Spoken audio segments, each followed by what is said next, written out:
Thank you very much.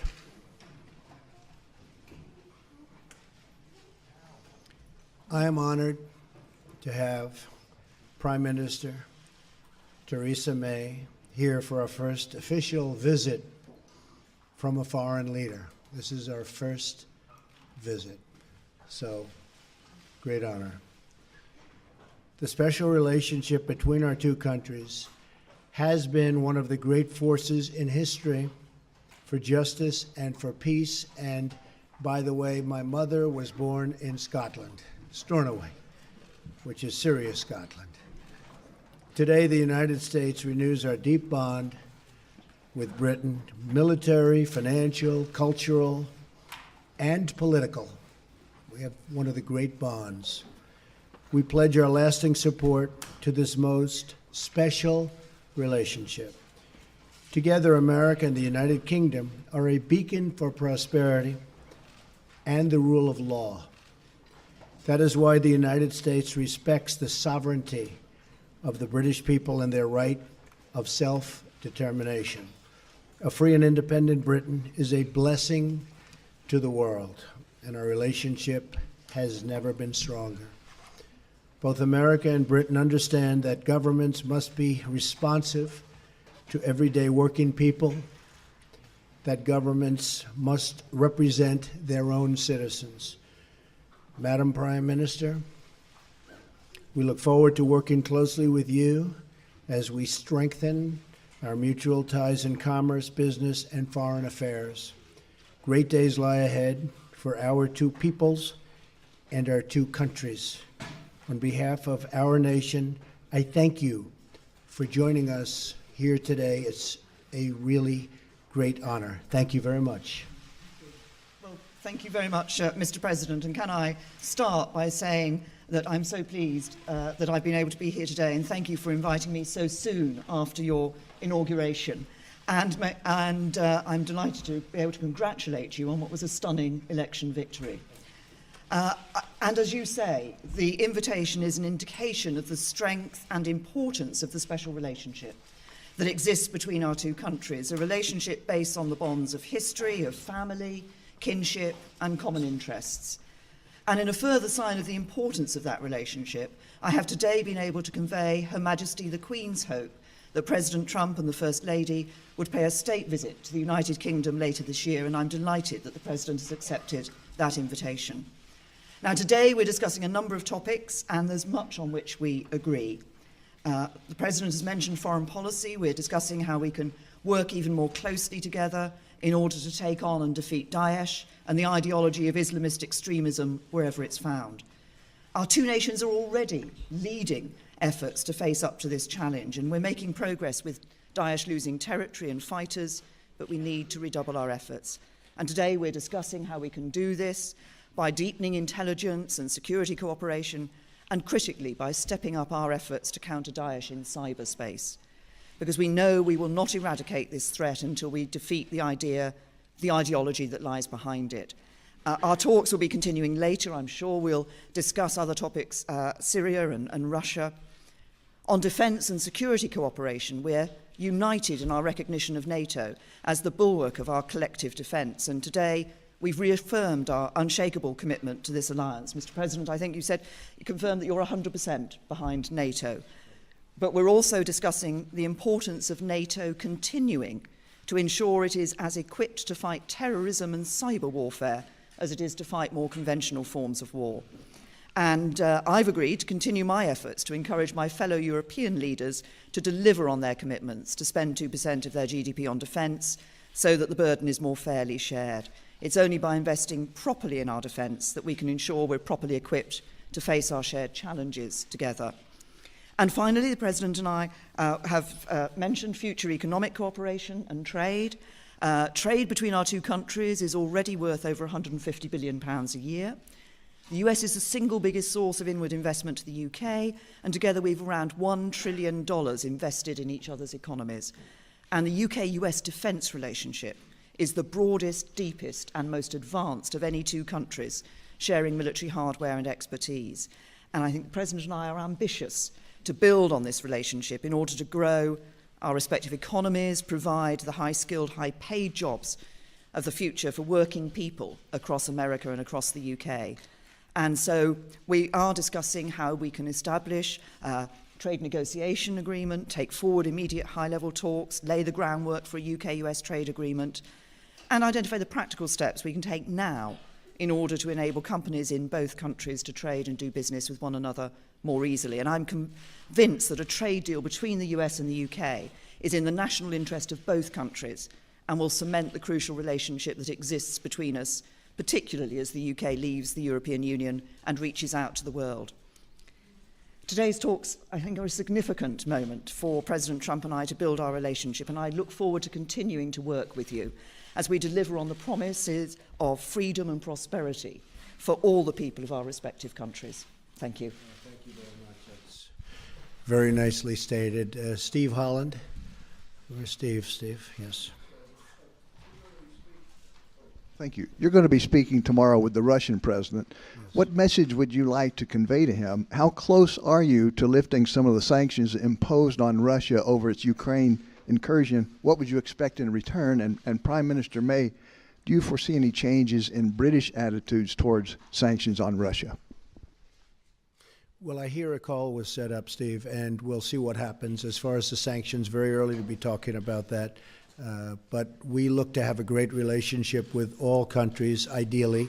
That won't necessarily happen. Unfortunately, probably won't happen with many countries. But if we can have, as we do with Prime Minister May and the relationship that we've all developed, and even in the short relationship that we've just developed just by being with each other, we're going to have lunch, and we've really had some very interesting talks and very productive talks.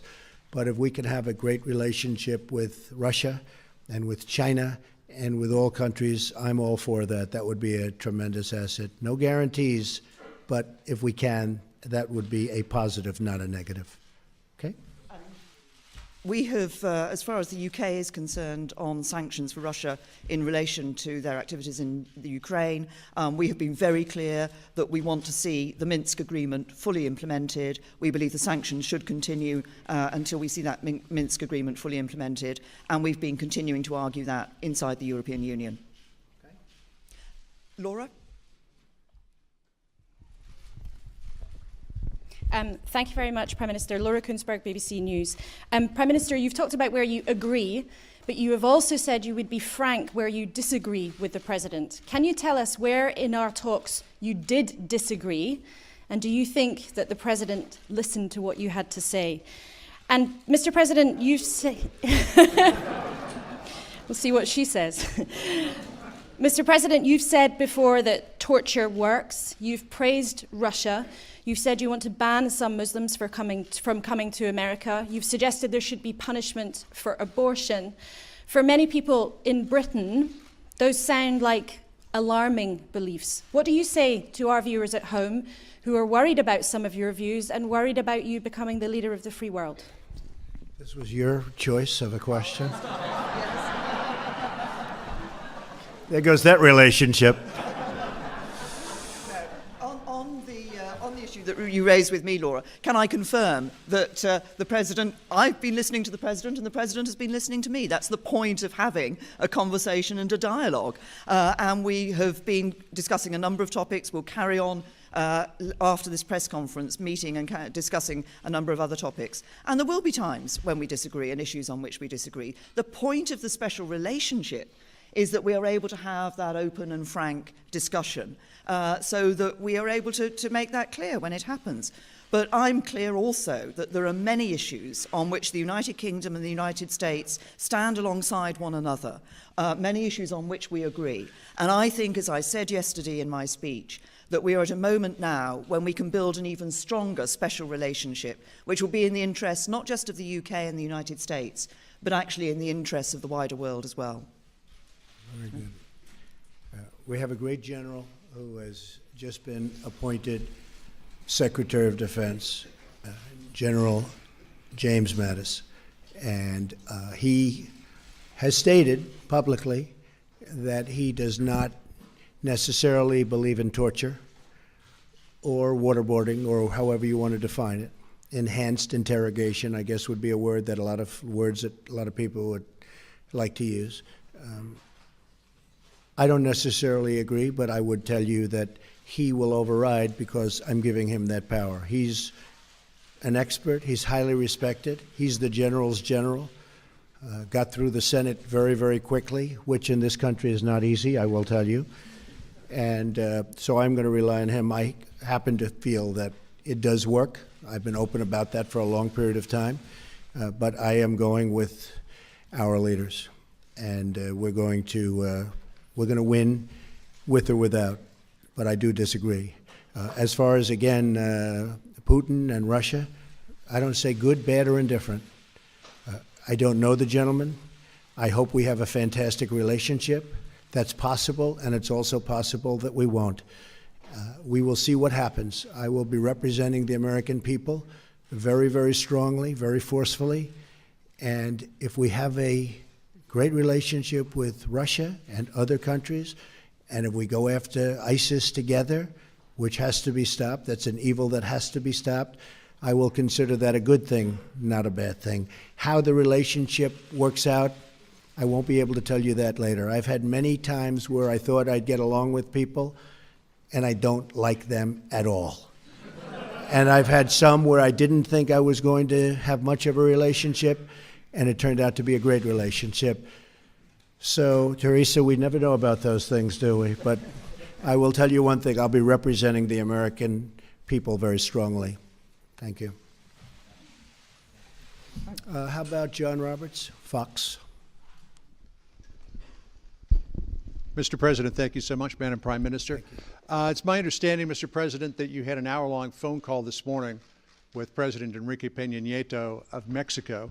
Could we get an update on where the relationship is? Further to that, what do you say to your critics who claim that you have already soured a relationship with a very important U.S. ally? And Madam Prime Minister, if I may ask you as well, are you concerned about the state of relations between the United States and Mexico? Sir? Well, I think the Prime Minister, first of all, has other things that she's much more worried about than Mexico and the United States relationship. But I will say that we had a very good call. I have been very strong on Mexico. I have great respect for Mexico. I love the Mexican people. I work with the Mexican people all the time. Great relationships. But as you know, Mexico, with the United States, has out-negotiated us and beat us to a pulp through our past leaders. They've made us look foolish. We have a trade deficit of $60 billion with Mexico. On top of that, the border is soft and weak. Drugs are pouring in. And I'm not going to let that happen. And General Kelly is going to do a fantastic job at Homeland Security. As you know, we swore him in yesterday.